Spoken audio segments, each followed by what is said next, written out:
So I'm here at the Wizards of the Coast booth for D&D, and we're actually in the back dungeon, the press room dungeon. Special lair. And this is Shelly. Could you go ahead and introduce yourself? Hi, I'm Shelly Mazzanoble. I'm the Associate Brand Marketing Manager for D&D. And you're doing, you're coordinating the Rise of the Underdark campaign. Yes, we are talking to people about the Rise of the Underdark campaign that we have going on. We're kind of almost right in the middle of the campaign. What it is it's almost a year-long narrative story that we've created because obviously D&D is very story-driven, and we wanted to zoom our focus on the story, on the core essence of what D&D really is. So as D&D has grown beyond just a tabletop role-playing game, we've moved into, of course, the RPG supplements and accessories. We have in-store play programs, there's video games, there's novels, there's comic books, there's everything from cell phone cases to t-shirts now. Any way that you choose to engage with D&D, we know that everybody's essentially having a little bit of that shared story experience, which is what we all love about sitting around the table and playing D&D together. So Rise of the Underdark is a story obviously about the Drow. Lalt figures into it prominently as she is trying to become the new goddess of magic, and has enlisted the help of her Drow minions to help her achieve this goal. Of course, the surface dwellers are not happy about all of this suspicious Drow activity, and thus the story begins that they go into the Underdark to see what's going on. And that story is actually told through D&D Encounters, our in-store play program. So anyone who wants the most, the richest story, the deepest dive into the Drow campaign can really experience that through D&D Encounters. Where does this fit in with the War of the Spider Queen? So War of the Spider Queen is actually part of the campaign. Those are great novels that anyone can sink their teeth into if they just want to get that part of the story. Those are great. They came out and we re-released those in April and May of this year. And I saw over at Gale Force 9, you guys have a partnership with them. They're awesome display table, but also you have, of course, the little caverns that Lizzie Willick designed. Are there going to be any future endeavors like that? I hope so, because I am absolutely obsessed with that stuff. I'm trying to figure out how can I work this into my home decor, because I love what they're doing. They're very artistic, it's so ambient, and I think they've had a lot of fun with this Drow campaign. So yeah, we definitely want to continue working with those guys. They've done great things for us so far. And are there also lair assaults involved with the campaign? Yes, there are. So D&D Lair Assault is also an in-store play program where D&D Encounters is a great entry to Dungeons & Dragons. It's usually between levels 1 and 3. The encounters are very modular, so you can just show up on a Wednesday night and then not come back for a couple of weeks, time permitting, and you're still getting part of that story. If you play through 12 or 13 encounters in a row, you're experiencing a larger campaign, but you can just still have those drop-in moments and just get your D&D fix that way. With D&D Lair Assault, it's a higher level play. It is much more tactical, much more strategic play, and those are usually run as challenges any night that a store wants to run them. And the goal there is for you to beat that challenge. Of course, if you don't, the chances are pretty good that you might not. You're welcome to come back and try it again. And the D&D Lair Assault has, of course, playing into the Drow campaign as well. The season that's coming up is aptly called Spider Killer, and then the final season will start in November. In November, and then it will run until early next year. Okay. They usually run for about 2 to 3 months. So as far as the product goes, this is kind of filling the gap right now as people have already turned their attentions to 5th edition. Wizards is saying, well, we have a product still in 4th edition.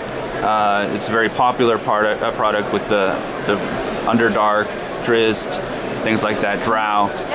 Yeah. Will there be a encounter pack on the horizon, kind of like the Ravenloft product and the Drizzt Dragon encounter, where you buy the miniatures and you get the scenario pack? Not for this year, but what we have is Dungeon Command, which is our new miniature skirmish board game. Yeah, I was actually curious about that, and I haven't heard anything at the show about it. Can you tell me a little bit more? It's got a lot of buzz behind it. This just came out in July, and it's really these are faction packs. We have this is the Heroes faction pack, and there's also a Drow faction pack. And then next month we'll really releasing another faction pack, which is the Tyranny of Goblins. And what it is the goal is you create your own faction, I create my faction, and we play head-to-head combat. It's very, very tactical. It's a very, very quick game. It can take about 45 minutes, so it's a great way to get a little D&D in on lunch break if you want. It comes with obviously miniatures and also terrain and cards. Every one of the minis has stat cards, so you can also use them along with the terrain in your adventure system board games like Legend of Druids or Castle Ravenloft. Adventure system, okay. Yeah. So this has been very well received by the players. Obviously, if anyone who wants to use minis in their tabletop role-playing game can use the minis that are in this box set as well. Yeah, and what do you play yourself? Well, as it turns out, I had no idea that I was a strategic board gamer until I fell in love with Lords of Waterdeep. Yes. Came out in March. That's a great game, yeah. Awesome game. And then this game's actually really fun as well. But I stay true to the tabletop role-playing game. I love my Wednesdays with my D&D party. We've been play testing, but we also run the encounter seasons as well. And, Are you a player? Yes. Okay. Primarily a player. You've been a DM a couple times, or? I have, actually. I have dipped my toe into the DM well. I was terrified to do it at first, believing that you have to know everything. And then when somebody in R&D actually told me, you don't have to know, just make it up as you go along. It was so freeing, it was so liberating. So I'm more comfortable DMing for people who have never played D&D or are new to D&D. And it's just, I kind of equate it with hosting a party. It depends on the people that you invite into your game, how well they get along, being able to read people well. If this person really wants more story, making sure that they feel satisfied. If that person really wants to just pull out their sword and start killing things, making sure that they have that part of the story to fulfill them. And it's I kind of like it. I just like watching people have fun with something that you're helping them to create. Now, what do you play as? Almost always a magic user. Okay. I try to venture away from being a wizard or a sorcerer, and I always have mage envy. Just stare across the table at the wizard and like, wow, I really wish I was blowing up all those things right now. So that's what you're also playing for the D&D Next playtest? Yeah, I'm actually in next week's game, I will be playtesting the sorcerer, so I'm very excited. Okay, which just came out, and also the warlock? Yep. Okay. And were you in attendance at the keynote speech? Oh, yes, I'm pins and needles the whole time.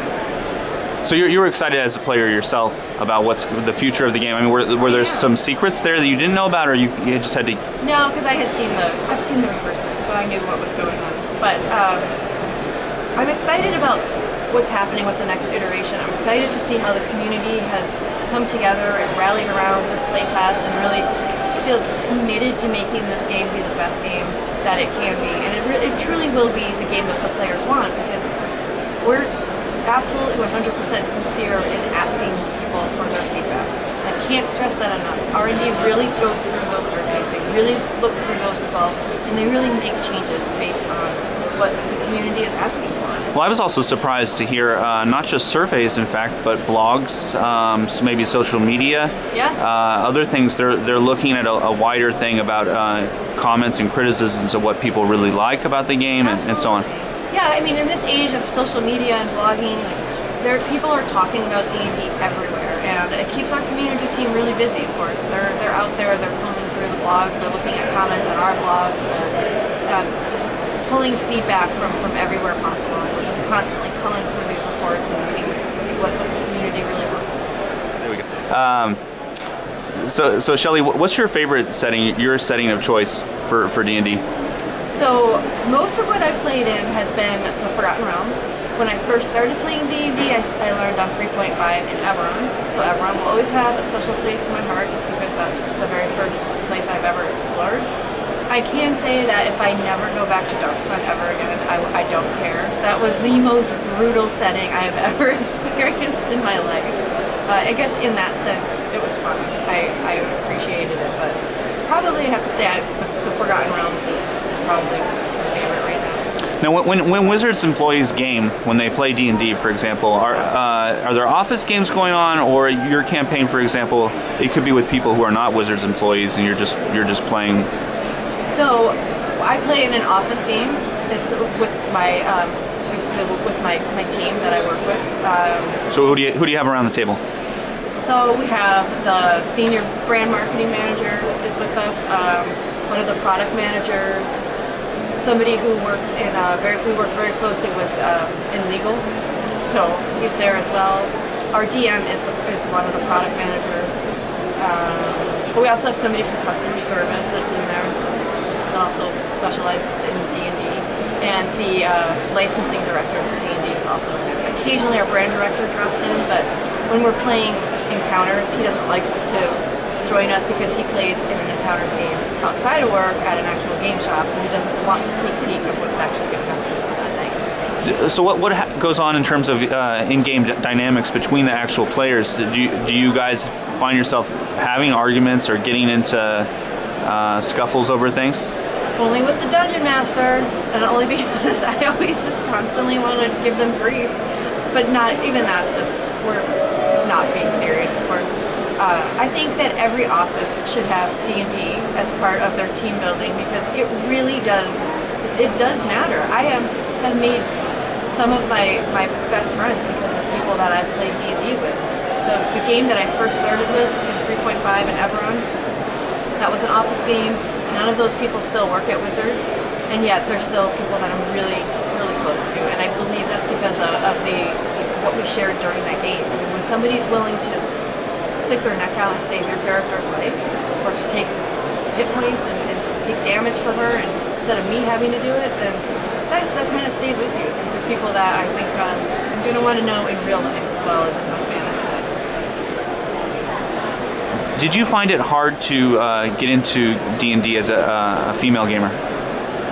Yeah, but also mostly because I didn't think I would like D&D. I didn't think that fantasy was something that I was particularly interested in. I, like a lot of people, had stereotypes about Dungeons and Dragons and what the game would really entail. I thought it was hours and hours and hours of rules and funny accents, and I'd have to wear costumes and just be really have to know so much about this game before I could even begin. And it's nothing like that, obviously. You don't have to know anything. I mean, that's why we've created a program like D&D Encounters for people who maybe were intimidated by the rules or just really wanted a quick way to learn. You can just drop in there, of course, pick up one of these pre-generated characters, and you're on your way to playing. There's one thing I've learned about gamers in general is that they're very generous with their knowledge. They will teach you how to play. They want new people to come into this hobby because that's what's going to make it successful. So if you sit down at a table and say, I don't know what to do on my turn, can somebody help me? There's going to be 5-6 people who turn around and are very willing to help you. Is it safe to say your background was in marketing in college and then you got into gaming later? My background was in theater, which is probably also why D&D ended up being appealing to me. But yes, I started at Wizards as a promotions coordinator for Magic the Gathering because I had promotions experience. And I had never played Magic before, and it was actually relatively new at the time. I've been at Wizards for about 13 years now. 13 years? Yeah. So, but yeah, I was not the target demographic for Magic. Magic terrified me because of how competitive and strategic it was.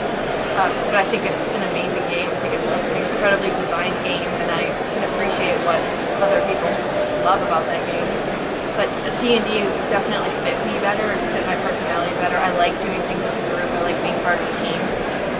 So that seemed like a natural fit for me when I finally discovered what D&D really was. Well, great. Thank you. Thank you.